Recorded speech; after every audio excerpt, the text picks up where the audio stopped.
14, Part 4. Let's look at some miscellaneous expressions and verbs here. So we're going to look at soit expressions first. These gets translated as either or. Je vais soit au cinéma, soit au magasin. I'm going either to the movies or to the store. So the soit gets translated as either or. Now, notice we've seen soit before. That's the subjunctive of the third person singular of être. Qu'il soit heureux, may he be happy. So this is a kind of a similar sense. It's something that's definitely not definitive. So I'm going either to the movies or to the store. Soit tu viens avec moi, soit tu restes ici. Either you come with me or you stay here. So we can use it with whole phrases, or we can do it with nouns, either or, soit. Then we have the ni, and this is going to be basically a neither nor expression. So we might have a negative expression, ne, ni, and ni. So the negation is going to be around two things. So I might have, je n'ai ni argent ni beauté. I have neither money nor beauty. So that's kind of a new negative expression, and it's will get translated by a neither nor expression.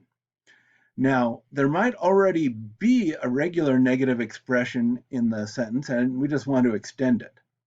Je ne parle jamais à Sylvie ni à son chien. So here we have ne jamais. I never speak to Sylvia, nor to her dog. So here the ni continues the never. So I never speak to Sylvia, nor to her dog. Now let's look at the verb venir, to come. This is one of the crazy V verbs that you need to mark in your dictionary so that you can find them easily. Normally venir means to come, but venir plus an infinitive, or venir pour plus an infinitive, means coming for some goal. Je viens pour te voir. I'm coming to see you, or I'm coming in order to see you. Je viens te voir means about the same thing. I'm coming to see you. Je viens à l'école étudier le français. So I come to school to study French. Or I'm come to school with the goal of studying French, or for studying French. So that's how we could translate that. We've got the infinitive there and there and there. Now, there are some idioms with venir. This first one, venir plus de plus the infinitive, is real common. That's a recent past. It's kind of the opposite of the near future with aller plus the infinitive. We use venir plus the infinitive, but you have to have the de in it for the recent past. Il vient de terminer son travail. That means he just finished his work, or he just finished work. We could also translate that if we're thinking of son travail as his job. He just finished work. So here we translate as just, and then we conjugate finished. So it's something that he did in the recent past. That's why it's called the recent past tense, venir de. Here we have il venait de terminer son travail.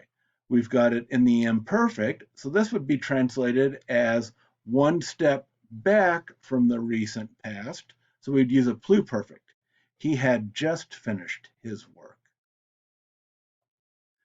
Now, venir à plus an infinitive, not de, but à, means to happen to do something.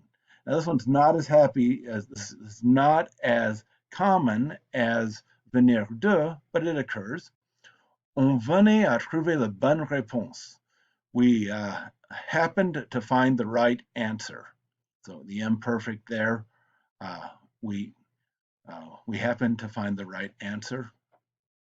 Si tu viens voir mon chien, if you happen to see my dog, dis-lui, so here's the imperative, say to him or tell him, de rentrer chez lui, to return to his home, his place, to return home.